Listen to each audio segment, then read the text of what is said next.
Achu paste കാണിച്ച് അങ്ങോട്ട് കാണിച്ച്.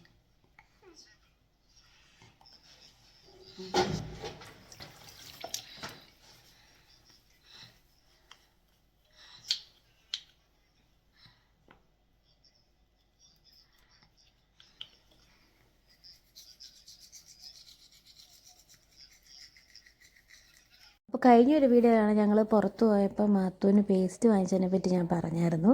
മാത്തൂന് ഈ പറഞ്ഞ പോലെ താഴെയും മേളിലും അണപ്പല്ലൊക്കെ വന്നിട്ടുണ്ട്. അപ്പം നമ്മൾ ഇനി സാധാരണ രീതിയിൽ പല്ല് തേക്കണ്ട എന്ന് വിചാരിച്ച് പേസ്റ്റ് ഇൻട്രൊഡ്യൂസ് ചെയ്തതാണ്. ഇവിടെ തള്ളും ബഹളമൊക്കെ ഞങ്ങൾക്കിടയിലുണ്ടാവും.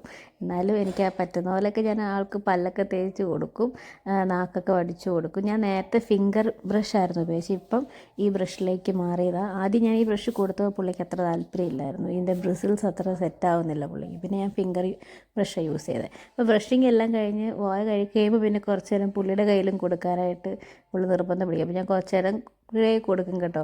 കൊടുത്ത് ആളുടെ ഇഷ്ടം കഴിഞ്ഞ് കഴിയുമ്പോൾ പിന്നെ മുഖമൊക്കെ കഴുകി കൂടെ നിൽക്കും. വലിയ ബഹളമൊന്നും ഇല്ല ആൾ. പല്ല് തേക്കാനാണെങ്കിലും പുള്ളിക്ക് ഇഷ്ടമാണ്. പല്ല് തേക്കാമെന്ന് പറഞ്ഞാൽ ഓടി വരും. അപ്പം അങ്ങനെ വലിയ ബഹളമില്ല. പിന്നെ ഈ പറഞ്ഞ പല്ല് തേക്കുന്ന സമയത്ത് പുള്ളിക്ക് ചെറിയ ഇറിറ്റേഷൻ, പ്രത്യേകിച്ച് മേളത്തെ ഭാഗം പല്ല് തേക്കുന്നവന് ഭയങ്കര മടിയും ബുദ്ധിമുട്ടുമാണ്. താഴെ തേക്കാൻ വാ തുറക്കും, പക്ഷെ മേളിൽ തുറക്കത്തില്ല. അപ്പോൾ മുഖം എല്ലാം കഴുകിക്കഴിഞ്ഞ് ഞങ്ങൾ ഈ ഒരു അവീനോഡ മോയ്സ്ചറൈസർ, ഇത് ഡോക്ടർ പറഞ്ഞൊരു മോയ്സ്ചറൈസറാണ്, അവീനോഡ അഡൽറ്റ് മോയ്സ്ചറൈസർ.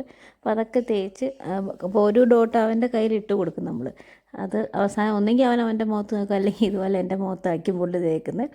അപ്പോൾ അതൊക്കെ തേച്ച് ഇന്നത്തെ പല്ല് തേക്കുന്ന വീഡിയോ അത്രയേ ഉള്ളൂ. ബൈ.